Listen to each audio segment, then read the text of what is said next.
டெல்லியில் நடைபெற்ற உயர்மட்ட ஆலோசனைகளுக்கு பிறகு மத்திய அரசு கிட்டத்தட்ட 175 பொருட்களின் மீதான ஜிஎஸ்டி வரியை குறைக்க திட்டமிட்டுள்ளது. வரவிருக்கும் சீர்திருத்தங்களின் ஒரு பகுதியாக ஜிஎஸ்டியை குறைந்தது 10% புள்ளிகள் குறைக்கப்படலாம் என மத்திய அரசு வட்டாரங்கள் தெரிவித்துள்ளன. தற்போது 18% உள்ள தனிநபர் பராமரிப்பு பொருட்களான டால்கம் பவுடர், டூத் பேஸ்ட் மற்றும் ஷாம்பு மீதான ஜிஎஸ்டி 5% குறைக்கப்படும். இது ஹிந்துஸ்தான் யூனிலிவர் லிமிடெட் மற்றும் கோத்ரேஜ் இண்டஸ்ட்ரீஸ் போன்ற நிறுவனங்களுக்கு பெரிய ஊக்கமாக அமையும். ஏசி மற்றும் டிவி போன்ற நுகர்வோர் மின்னணு பொருட்களுக்கான ஜிஎஸ்டி 28%இலிருந்து 18% குறைக்கப்படும்.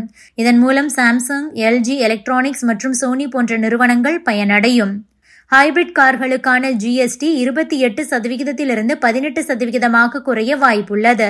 இது மாருதி சுசுகி இந்தியா லிமிடெட் மற்றும் டொயோட்டா இந்தியா நிறுவனங்களுக்கு ஒரு மிகப்பெரிய வெற்றியாக அமையும்.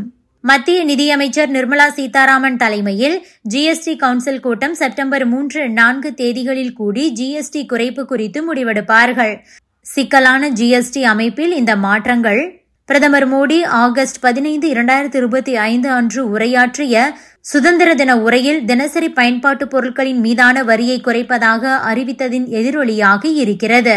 நாடு முழுவதும் பயன்படுத்தப்படும் உணவுப் பொருட்களான UHT பால், முன்பே பேக்கேஜ் செய்யப்பட்ட பன்னீர், பீஸா, ரொட்டி, சப்பாத்தி மற்றும் ரொட்டி போன்றவற்றுக்கு இனி ஜிஎஸ்டி இல்லை. ஜிஎஸ்டி கவுன்சில் தனது பூஜ்ய வரி வரம்பை விரிவுபடுத்துவதற்கான முயற்சியில் ஈடுபட்டுள்ளது.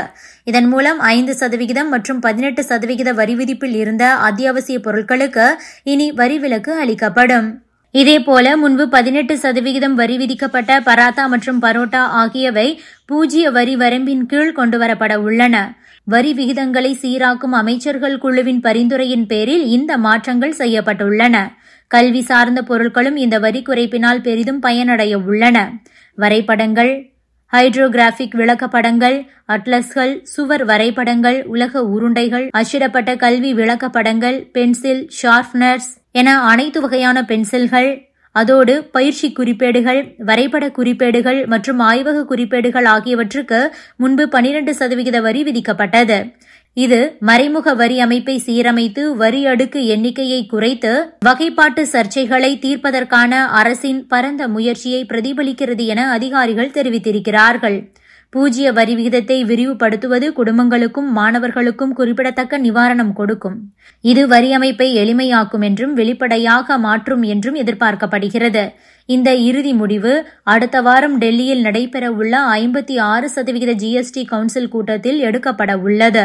அதேபோல ஜிஎஸ்டி முறையில் கொண்டுவரப்படும் புதிய மாற்றங்கள் இருசக்கர வாகன சந்தையில் பெரும் தாக்கத்தை ஏற்படுத்தும்.